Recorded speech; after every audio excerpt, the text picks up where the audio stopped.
What's up, guys? It's G here, and welcome back to the Grizzly Life podcast. In this episode, Colton shares his thoughts on credit cards. He shares on how they can be used to your advantage and the benefits he's seen firsthand. Whether you're new to credit or just curious about a different perspective, this one's worth a listen. New episodes drop every Tuesday and Thursday, so make sure to subscribe, follow, and turn on notifications. Now let's get into episode 23 of the Grizzly Life podcast.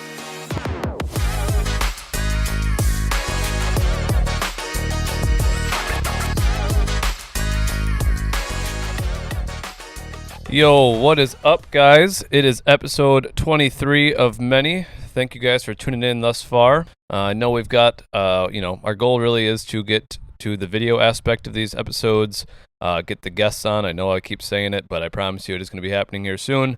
It is Monday, May 12th. It's actually the evening now. We recorded our Tuesday episode this morning, and now we are recording our Thursday episode this evening. We are outside again. The weather's still great. We still might have some background noise a little bit, so if you hear some birds or maybe a lawnmower or some other miscellaneous noises, that is what you'll be hearing. It is me, Colton Burt here, 26 years old, 6 gym locations. We've got Priority Fitness that does fitness equipment installs, and we own 4 pieces of real estate. I've got my brother G in the producer chair hanging out, listening to sound quality and all of that. We've kind of got a different topic today. I think this would be a really good topic to have a conversation and discussion with some individuals who are very experienced in this and also people who aren't very experienced in this. I think it would just be kind of an interesting topic to talk about with individuals to kind of get a different point of view or different, look at it from kind of a different angle so everybody can kind of understand a little bit more. But so one thing that I'm passionate about is finances. It's something that I do with all of our companies. I'm hands-on with it. We do have a bookkeeper who helps do a lot of our reconciling.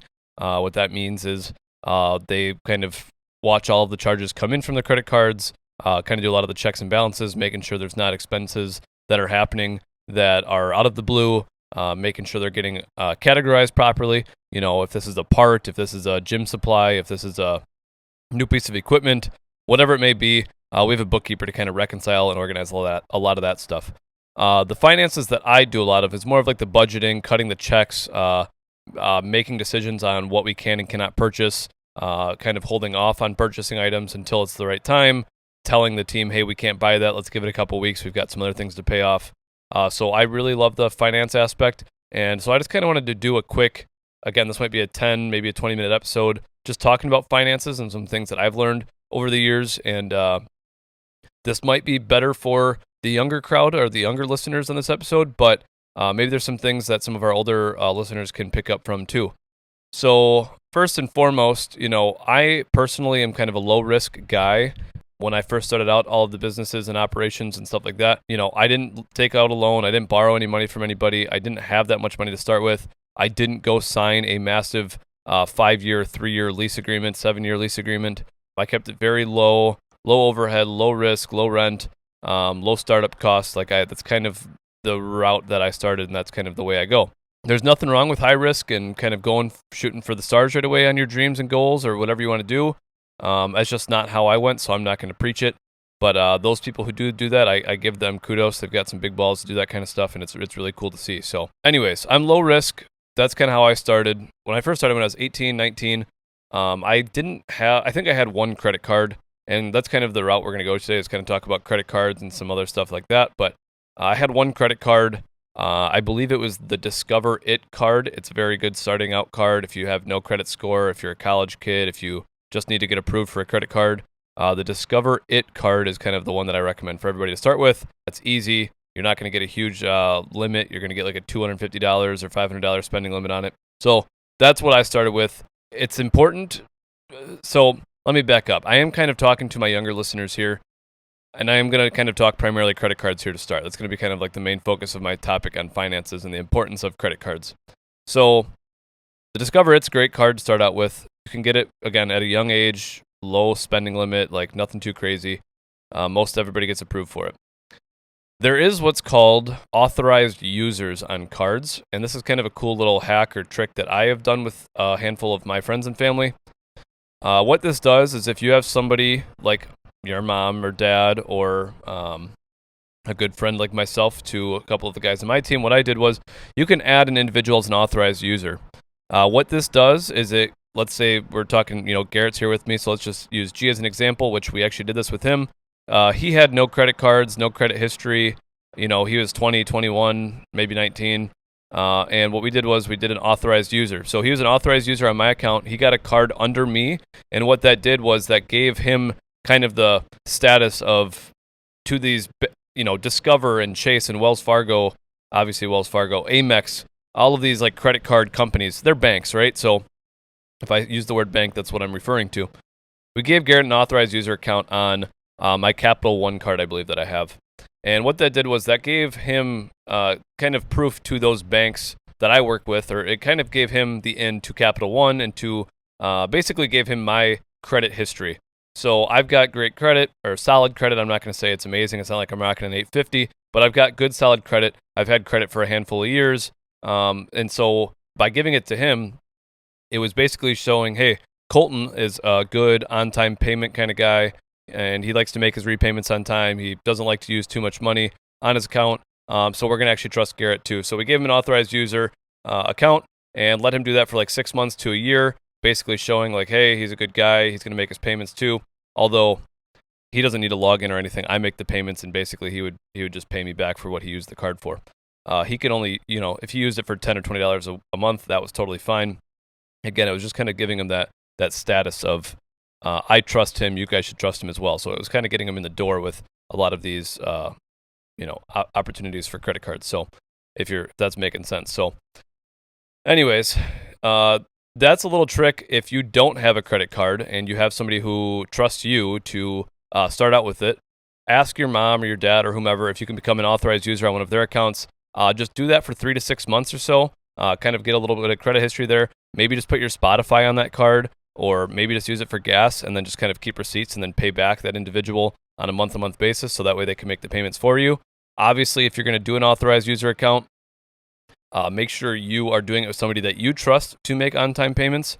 Obviously, if I were to give you authorized user on my account and then I decide not to pay that credit card for the next 3 to 6 months, again, that's going to kind of reflect on you as well. So somebody you trust, somebody who's got good credit, somebody who makes all the payments, get set up as an authorized user, use it for a couple months, and then kind of never use that card again and just get your foot in the door that way. Now, another way to utilize that, if you do have a credit score, and let's say it's not the best, maybe you missed some payments, maybe you cancel the card, what you can do is also become an authorized user under an individual like myself or whomever, and that will also help boost your credit score quicker too. So if you've got a lower, if you've got a 5 or 600 or 400, something that you want better, if you find somebody who's got like a 750, a 700, an 800, whatever it is, you can actually still ask to become an authorized user under them. If they're cool with that and they get you set up, that will also kind of help build back your credit a little bit quicker too. So authorized user, that's a quick little tip, something to do. I would like to mention, a lot of, I'm 26, a lot of like my parents' generation, that's kind of when credit cards were kind of becoming a thing and being used and misused. So a lot of kids my age, I think a lot of the parents tell us, hey, credit cards are bad, don't get too many credit card debt is scary, right? All of these things. I believe that not to be true. I just think our parents' generation just kind of misused them. They came out, they didn't know how to utilize them properly. They overused them. It was just a new thing, and it was kind of used and abused incorrectly or whatever. So I totally understand the mindset of like, don't go into debt, only spend the money that you have, play the safe bet. If you're not good with money, I understand that mindset as well. But still, if you can only spend money that you have, and if you can pay off your credit cards on a weekly basis, and you know what you're spending on them, and you're not just going to the club and putting $1,000 on them or whatever it may be, they're a very powerful tool, and they're actually going to be a very good tool for you long term. So to kind of break down credit cards a little bit too, and I'm just kind of freeballing this, and so I've kind of got all these ideas coming to my head, but there's a couple different things that your credit score is based off of. One is like credit length, how long you've had credit. So that's why it's important to get credit started when you're younger. If you're 15, 16, 17 and your parents can help you get a card, I think Charles Schwab is actually one of those cards that you can get. You don't have to be 18, or you can be pretty young, I believe. But anyways, don't quote me on that. But get a card as young as you can. Become an authorized user under your parents if you're under 18 or whatever, and that's what you got to do. If you're 18, 19, 20, and you don't have credit, I think it's very important to get it now, so that way when you're in your mid-20s and 30s, you've got a bigger or a larger built-up length of credit history, right? So they usually say at least 7 years is what they're looking for that category to become a very good category. So anything under 7 years, your credit history in terms of length doesn't look the best. So starting earlier is better for that. Another one is obviously on-time payments. So if you missed any payments on your credit, do you make all your payments on time? Are you at least paying the statement balance? Like that's another part that plays into the score of your credit. Another one is your revolving utilization. I don't know how many people understand what this means, but to try and explain this, they want to see a utilization of under 10%. It might even be lesser than that. If you can get it around like 5 to 8%, that's even better. And so I'll try to break this down as simple as possible. If you've got a credit card that has a limit of $1,000 and when the statement balance, so how it works is if you've got a credit card and let's say your payment's due on the 15th of every month, your card's going to close on say the first of every month. And so that's your statement balance. That's kind of when like your monthly report hits or however you want to look at it. So your payments due the 15th and your card closes the month on the card closes on the 1st. That means your statement balance, the outstanding balance that's due by the 15th is let's say $100 or $150, whatever it is. That is the number they're looking at. So if I pay my card off every Friday, like I recommend everybody, so you always have $0 outstanding in your credit card, that's kind of the best way to go. Show that you're using the card and you're paying it off immediately and you'll never miss a payment. That looks really good. But you want to be on the 10% or less. So if your card if the statement balance does close and it shows that you owe $350 out of a $1,000 credit limit, you're using your card at a 35% rate or utilization rate. You're utilizing up to 35% of the max use of that card. So the banks like to see 10% or less. Obviously, that does not mean you can't go spend $1,000 on your credit card today. If you do that, just go and pay it off tomorrow or the next day, so that way your utilization's back down to 0% right away. You want to try to show the bank again that you're staying under that 10%. So it's not a big deal to utilize your credit card. It's just it's important to, when that statement balance does close or that card period closes, that you're staying under that 10%ish. Now, if you have a 20% this month or 15%, it's not like it's not going to like make or break you, but it's just good to kind of stay in that 10% mark area. So we've got credit length, we've got revolving utilization, we've got on-time payments, and we've got one more. What is the fourth one? The fourth one, I don't really pay attention to this one, but this is what they're saying is the type of credit. This factor contributing 10% to a FICO score considers the mix of credit accounts you have, such as credit cards, mortgages, and loans. So I know some of them also look into like if you apply for a new card, so like every time that your credit, every time my credit takes a hit, right? You go apply for a new card, apply for a new loan, apply for this or that. Your credit, in quotations, there's a mark on it, right? It's, hey, we've noticed your credit's been checked 4 times in the last month. They don't like to see that. Now, it's not that big of an issue. It's just one of those things that will affect the score as well. So that's kind of the fourth thing in there. Amount of accounts that you have and kind of how many times that account's been, or your credit's been kind of dinged or checked on. So if you go and buy a watch and you take a loan out at a jewelry store, that'll be on there. If you go get a car loan, if you go buy a house, if you student credit, all of those things will be on there, and then also credit cards. And so anyways, those are kind of the 4 things to watch out when you're doing credit cards, things to kind of keep, and those are kind of the things that they score you on. So again, my number one tip, or one of my high-end tips, is do not spend money that you do not have, and also do your best to pay it off on a weekly basis. You should have automatic payments set up on your card to pay the balance in full, so you never miss a payment. So even if the statement balance closes and your utilization was a little too high, the goal is to never have a balance carry over into the next month, because that's when you start paying the APR on it, right? The percentage, the interest on it. So it is very important to not let credit card debt roll into month over month. Don't let, again, if you let $100 roll over from June to July or whatever, it doesn't seem like that much. It's not that big of a deal. It's not really going to screw your credit that hard. But again, it's just a bad habit, and that interest will kind of catch up to you, and it'll kind of keep growing. So do your best to pay it off on a weekly basis, but have automatic payments set up. Have it set up to pay off the balance in full. Never miss a card payment when you have the automatic payment set up, and keep that utilization rate low. So those are kind of a couple tips on the credit card end to be doing that properly. Now, it is very important to have credit cards, like I said, for the aspect. People think they just have one credit card and that's good. They go to Bank First and they get some random credit card through Bank First and that's great and they're all happy they've got a card. I have a much different motto. I believe in having a lot of credit cards. Be diverse. Show all of these different large banks that you can lend with them and that you can pay them back and that you can utilize them. You can have one card that's just for your Spotify account. You can have one card that's just for gas. You can have one card that's just for your, whatever you could have your subscription card. You could have your gas card. You could have your grocery card. Do whatever you want, but have multiple cards. It'll show that you can pay back multiple large banks. Like I said, like Amex, Chase, Capital One, Discover. These are all great organizations to be with for your credit cards. So just keep that in mind. You want to get as many cards as you can. Space them out. Get the Discover card as your first card if you don't have a great credit. The next thing that I would recommend is Chase. Chase is one of the most powerful card options that you can get. And they also have a very interesting rule that probably not a lot of people understand and know. Again, I don't think a lot of people research credit cards and have an understanding to them, but side note, credit cards do have a lot of different kind of ins and outs, right? So like traveling cards, if you fly a lot, if you, again, drive a lot and you've got a lot of fuel expenses, if you've got hotel stays, if you use Uber a lot, there's a lot of cards that have advantages and disadvantages to put those types of payments on those cards. So do your own research. I'll probably release something for you guys to kind of show my most recommended cards. I was going to kind of throw some of those in here today as well, but Chase is one of the most powerful companies to work with as far as credit cards go. And the thing that's kind of wonky is they have a hidden 5 and 24 rule. So if you look up the Chase 5 /24 rule, what this is you can only apply for 5 cards in a 24-month period. Otherwise, Chase will automatically deny you. Now, that does not mean you can apply for 5 Chase credit cards in 24 months.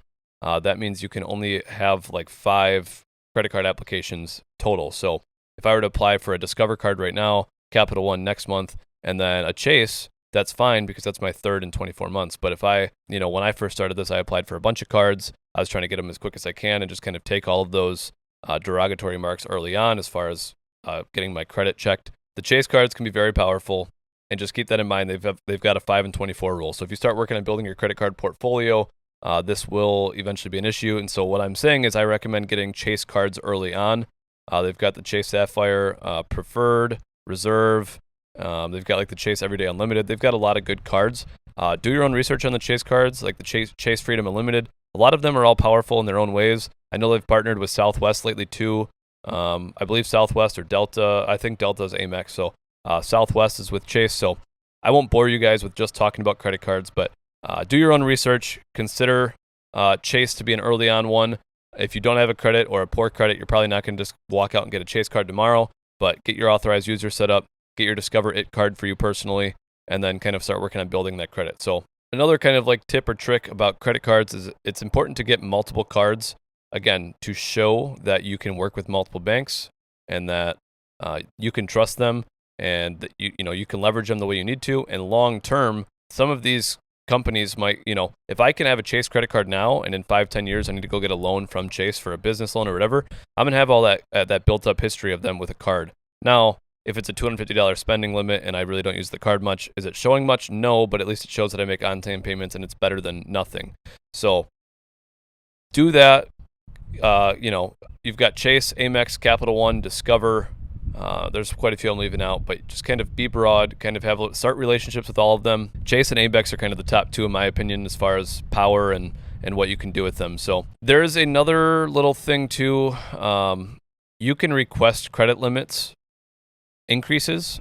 So you go and get your Discover card today and it's $250. Discover hasn't been that great in my opinion. It's just a basic, again, cheap little credit card for college kids, but the Discover It is at least.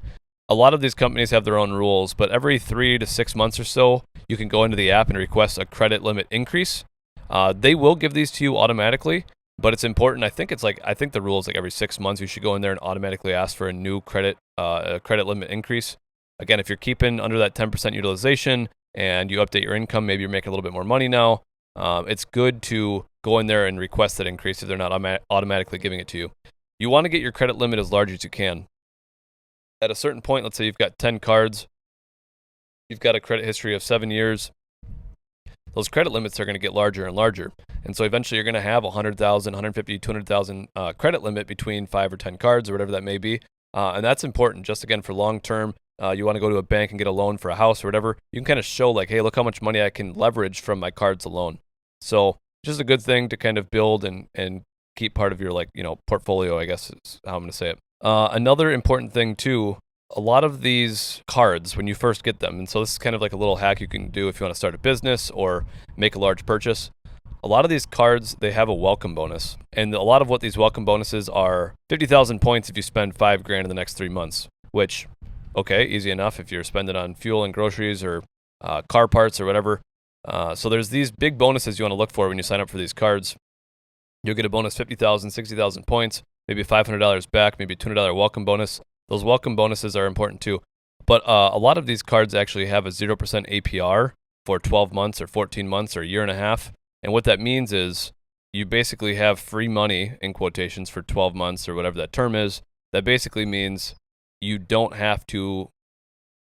going to have to pay interest on that money. It's a 0% interest for the first 12 to 16 months, whatever the deal is. So some people will start a business with a deal like that where they'll apply for a card. Maybe they'll get a $5,000 or $10,000 limit right away. They'll get a 0% APR. And they will leverage that money for a payment they've got or a purchase they need for their business. Just another little hack or something to think about. If you had a big purchase you need, that's another tool you can kind of leverage. That's what the 0% APR. When you do sign up for cards, usually the APR is always going to be like 24.99% or 25.99 or 27.99, something crazy like that. Again, your goal is to pay off your cards weekly, if not every month, so that way that debt is never rolling over into the following month. You should only be spending money that you have. So that 27%, it really doesn't matter. It's not like a negotiable rate, and you should never have to pay that, assuming you're only spending money you have and that you are paying those cards off on time. So those are some notes on credit cards and kind of how to leverage them and kind of what you should be thinking about if you haven't thought about it. Again, I have a lot of friends who have 1 or 2 cards. I recommend, again, trying to get up to 3, 4, 5, 6 cards. Try to get those chase cards early on. You can continue applying for other cards after that 5 and 24 rule. I think getting as many as you can early on is better. I actually just applied for 2 more, I think, last week sometime. So it's like a 7-day time for Chase to get back to me and let me know if I get those. So keep that in mind. Get as many cards as you can. Utilize them. Again, you don't need to use these cards with big limits. You don't need to be like, rotating cards. Get one and use it as your Spotify card or whatever subscription you have. Just put the one subscription on there. Turn on auto pay and just let that card go to work. Like, you don't have to touch it ever again. You could leave it in your bedroom. You really don't have to do anything with it. Just have 1 or 2 subscriptions on it, and then just that way it's showing that you're using it and that you're paying it off every month, and like there's a relationship happening there. There is another thing too. Never cancel a credit card. It looks worse to close an account than it does to just never use the card again. So if this company pissed you off for some reason, you and Capital One and the customer service team got into it or whatever, do not close the account or cancel the account. It does not look good for you. It actually hurts your credit as well. Just leave that card open, cut it in half, shred it up, throw it in the fire pit, whatever you want to do. Just don't use that account again. And if you come around and you want to use it again someday, just order a replacement card online. Otherwise, again, just put a little $10 payment on it, pay it off. If you are in credit card debt, I just recommend getting that paid off as soon as you can. Get that paid down. You're wasting money on the interest payments. So, get that debt gone and then just kind of be more strict on yourself. Talk a little bit more about budgeting and stuff like that. But I think I'm going to kind of wrap the episode up here. It was mainly a credit card episode. I think a lot of people my age just don't know how to utilize them or think that 1 or 2 cards is enough. I'm not trying to, there's a lot of tips and tricks and like ways to leverage cards and benefits and promos and like these welcome bonuses and ways to travel for, in quotations, free, and all these like credit card hacks that a lot of people don't understand. You should get cards that you can leverage for what you do every day. If you're an everyday grocery person, everybody's buying groceries. If you're doing DoorDash all the time, if you're doing Uber all the time, like there's ways to leverage these cards to your benefit. There's also cards that will reimburse you off your statement. I know there's some Amex cards where if you've got like a Walmart Plus subscription or you use Uber, you get like a $20 back a month if you use Uber on this card. Or if you book a hotel stay through this card at least twice a year, you get 2 free nights, right? Like there's just things and ways to leverage that I think if you did your own research that you could find a card or 2 that would really benefit you and just kind of give you a little added bonus and perk. So I rambled a lot here about credit cards. Hopefully you enjoyed it. I will do another episode on this if you guys enjoyed it, maybe with a couple individuals, so that way they can ask questions and pick my brain. But if you guys have questions or thoughts or ideas or questioning if this card's better or this card's better, I do a lot of research on that stuff. I like to kind of get into credit cards, so feel free to shoot me questions. Give me insight. Tell me what your 2 cents is and what you're thinking. And we can kind of go from there. I will elaborate more on more financial stuff in the future. I just thought this would be a good little episode to throw in there. So if you want to add me on Snapchat, shoot me a message, colton.burt, COLTON.BURT. Instagram is coltonburt19. Facebook is the same as well. Otherwise, just search me there. Email us, marketing@fitnessgrizzly.com. Check out our website, thegrizzlylife.com. Let us know, like I said, let us know what you think of this episode. Again, it was a big switch up. This is credit. This isn't like the mentality or the way of, maybe the Grizzly life so much, but I think finance is a very important part of everybody's day-to-day life. So I can kind of throw this in underneath the Grizzly life, and I believe that it is valuable to everybody. So if I can help you and give you some insight on things that I like to do or things that help make me more successful or things that like to, take me kind of the next level, I want to share that information with you guys as well. So let me know what you guys think. We can talk more about like loans and leveraging that kind of stuff, equity, all that kind of stuff as well when you have equity in properties. And so appreciate you guys. Thanks for tuning in to episode 23 of Many, and we'll see you on the next one.